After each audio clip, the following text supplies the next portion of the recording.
acompanha minha coluna sabe o quanto eu me indignava com a ex-ministra das Mulheres, Damares Alves, e todo o seu desprezo pelas mulheres e meninas brasileiras. E é por isso que hoje eu celebro uma novíssima decisão do governo Lula para a proteção das nossas vidas, das vidas de meninas e mulheres. Eu estou falando do Pacto Nacional de Prevenção ao Feminicídio, um decreto vindo da Presidência da República, por meio do Ministério das Mulheres, que foi sancionado agora no dia 16 de agosto pelo presidente Lula e que vai trazer aqui uma série de novidades para as nossas vidas, para a vida de meninas e mulheres. Basicamente, gente, em resumo, o Estado brasileiro criou para si, por meio dessa norma, uma série de obrigações que visam evitar que a violência baseada no gênero aconteça.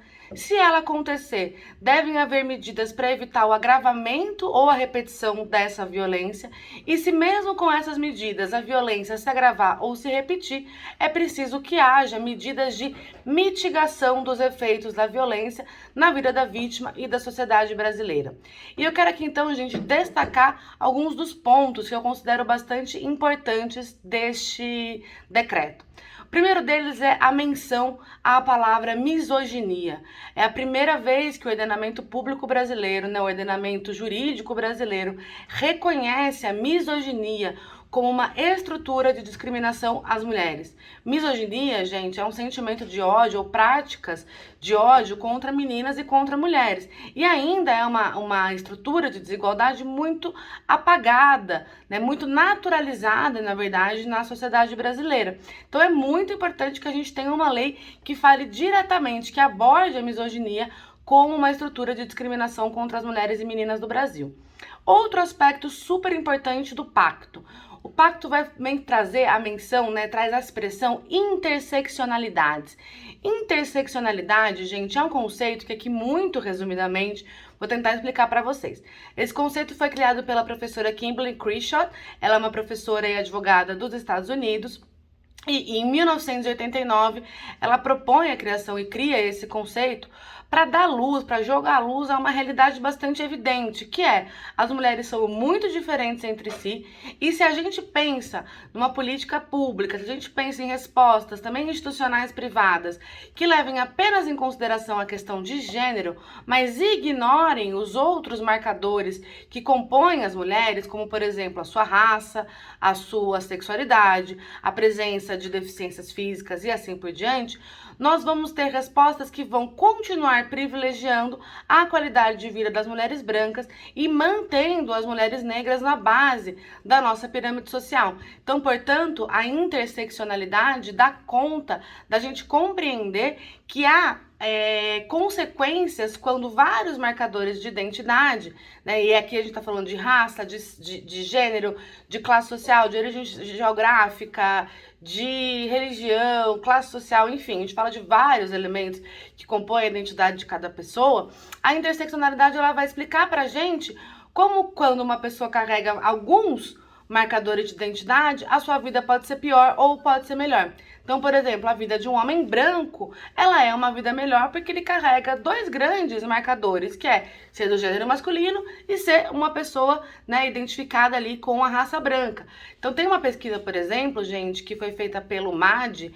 O MAD é uma oficina de pesquisa que tem ali na Faculdade de Economia e Administração da USP, e essa pesquisa mostrou que, por exemplo, no Brasil, 705 mil homens brancos têm uma renda superior a todas as 33 milhões de mulheres negras no Brasil.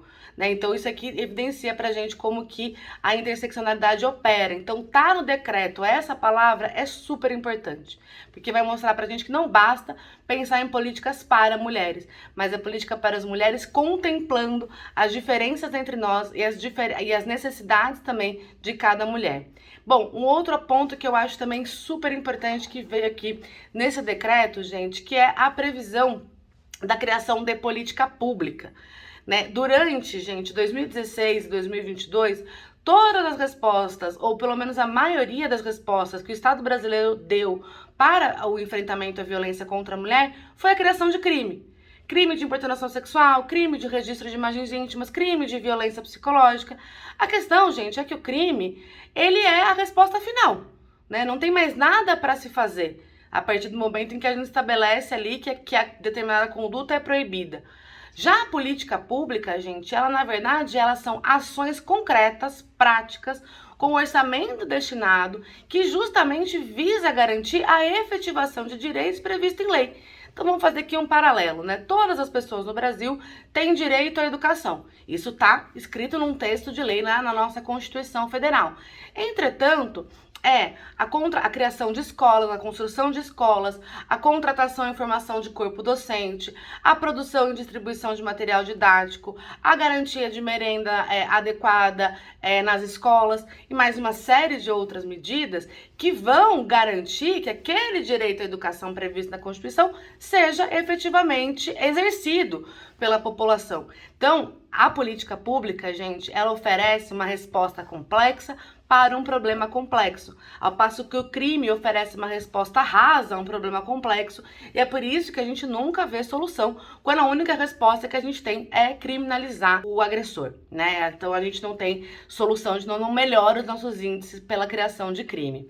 Um outro ponto que eu quero destacar aqui também é o decreto, né, que regulamenta o Plano Nacional de Prevenção aos Feminicídios. Ele menciona no seu texto que devem ser previstas medidas de reparação para as vítimas. Isso é central. Central é colocar a vítima, colocar a reparação, o acolhimento da vítima como o foco do Estado e não apenas a punição do agressor. Porque a gente sabe que, infelizmente, ainda a realidade de muitas meninas e mulheres, quando elas passam por violência, mesmo tendo a condenação do seu agressor, elas ficam desamparadas. Elas não têm apoio para seguir para um dia seguinte depois da violência. Muitas vezes as suas vidas ficam desestruturadas. Então, ter medidas de reparação, e, gente, inclusive a previsão de reparação financeira, de direito à verdade e à memória são mencionados explicitamente nesse novo decreto. Então, isso também é uma nova conquista e eu fico muito feliz com ela, porque não adianta a gente prender apenas o agressor, se a vítima fica depois abandonada à sua própria sorte. Nós precisamos, né, que o foco da mitigação dos efeitos da violência seja a pessoa violentada. E por fim, um outro grande ponto que eu acho que é genial desse decreto é a previsão de que o comitê gestor, né, porque quem que vai implementar esse decreto? Um comitê gestor interministerial, com membros de vários ministérios, estão todos listados no decreto. Então, mulheres, direitos humanos, de igualdade racial, saúde, educação, enfim, tem uma série ali, Casa Civil, série de ministérios que vão compor esse comitê. Mas, infelizmente, ainda é muito comum, né, gente, que quando tem a composição de conselhos, de grupos de trabalho, de comissões, enfim, de qualquer agrupamento humano para pensar sobre um assunto, ainda é muito comum que as mesmas pessoas de sempre ocupem esses espaços. Os homens brancos, ricos, ou as mulheres brancas, ricas. E o que está previsto no decreto? Está previsto que o comitê deve ser composto com diversidade, né? Então, cada órgão que indicar um membro e membros para o comitê tem que pelo menos indicar uma mulher negra autodeclarada, uma pessoa LGBT, uma pessoa com deficiência, podendo, em caso de exceção, ser justificada essa ausência, mas a regra é pela diversidade de composição do comitê. Isso é incrível, porque isso vai multiplicar os olhares das pessoas, né, que estão responsáveis pela implementação do plano e vai garantir que mais medidas possam ser criadas e pensadas a partir da diversidade de olhares. Se a gente tem pessoas todas iguais, né, com a mesma bagagem histórica, com o mesmo background, com os mesmos pensamentos, pensando as soluções para um assunto, certamente a gente vai ter limitação de solução criativa. Quando a gente tem pessoas de diversas composições humanas, né, com deficiência, sem deficiência, brancas, negras, indígenas, LGBTs, heterossexuais, cis, trans, ricas e pobres, enfim, todo mundo no mesmo espaço para discutir a criação de novas medidas, certamente a criatividade é muito maior, a gente vai ter diversos pontos abrangidos pelas reflexões daquelas pessoas, porque cada uma vai trazer uma composição diferente. Então é isso, gente. Eu desejo muita sorte para o Comitê Gestor do Pacto Nacional de Prevenção ao Feminicídio e declaro aqui a minha admiração pela ministra Cida Gonçalves e por todo o Ministério das Mulheres, que está fazendo um trabalho incrível de resgate da importância desse ministério e de preservação da nossa dignidade, da nossa integridade física. Uau!